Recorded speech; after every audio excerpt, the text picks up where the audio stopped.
আসসালামু আলাইকুম প্রিয় ভিউয়ার্স, আশা করি আল্লাহর রহমতে সবাই ভালো আছেন। আলহামদুলিল্লাহ, আমিও আল্লাহর রহমতে ভালো আছি। আজকে আমি একটি সিম্পল রেসিপি নিয়ে এসেছি আপনাদের মাঝে।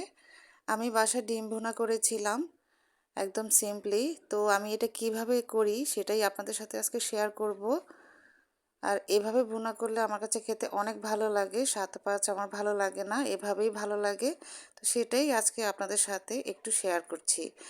এখানে আমি 6টি ডিম নিয়েছি। এই ডিমগুলোকে কিন্তু আমি সিদ্ধ করে তারপরে খোসা ছাড়িয়ে নিয়েছি। এবার আমি এই ডিমগুলোকে ছুরি দিয়ে 4-5টি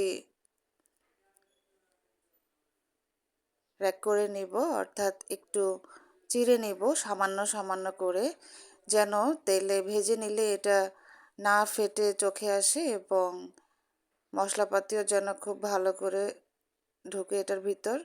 তো যাই হোক, একটি কড়াই বসিয়ে দিয়েছিলাম চুলায়, রান্নার তেল দিয়ে সেটা গরম হলে সেখানে আমি ডিমগুলো দিয়ে দিলাম। উল্টে পাল্টে একটু ভেজে নিচ্ছি। 2-1 মিনিট ভাজার পরে আমি সেই তেলে নুন এবং হলুদ দিয়ে দিচ্ছি। এরপরে আবারও নেড়ে চেড়ে সেটাকে মিশিয়ে নিচ্ছি খুব ভালো করে। তারপরে আবারও 2-1 মিনিটের মতো ভেজে আমি এটাকে তুলে ফেলবো। খুব বেশি দাগ লাগাবো না। তুলে নিয়েছি। এবার সেই তেলেই আমি পেঁয়াজ কুচি দিয়ে দিচ্ছি বেশ খানিকটা। 2-1 মিনিটের মতো এটাকেও আমি ভেজে নিচ্ছি।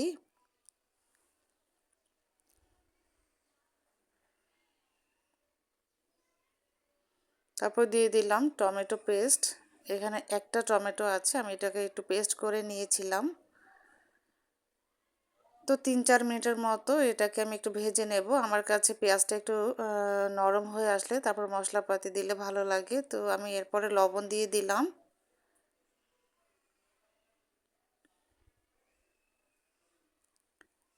দিয়ে দিলাম আদা রসুনের পেস্ট। এবার 2-1 মিনিটের মতো এটাকেও ভেজে নেব।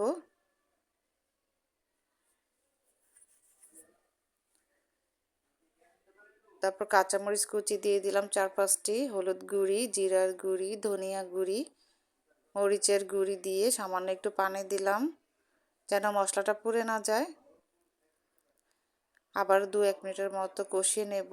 এই মশলাটাকে যত বেশি কষানো হবে বা পেঁয়াজটাকে যত বেশি কষানো হবে ততই কিন্তু এই রান্নার স্বাদটা বেড়ে যায়। তো যাই হোক, যখন কিনা এরকম তেলটা ভেসে উঠেছে উপরের দিকে তখন আমি পানি দিয়ে দিলাম বেশ খানিকটা। এবার পানিতে বলক আসলে আমি ভেজে রাখা ডিমগুলো দিয়ে দিলাম। তারপর আবারও একটু নেড়ে চেড়ে ভালো করে মিশিয়ে আমি এটাকে রান্না করব। ঢেকে দিলাম। ফাইনালি আমার ডিম ভুনা একদম রেডি।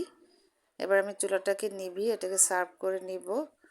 যখন তেলটা ভেসে উঠেছে, পানিটা শুকিয়ে গেছে, তখনই কিন্তু আমি এটাকে নামিয়ে ফেলেছি। আর দেখতেই পাচ্ছেন, দেখতে কিন্তু অসাধারণ হয়েছে, খেতেও কিন্তু অনেক ভালো হয়েছিল।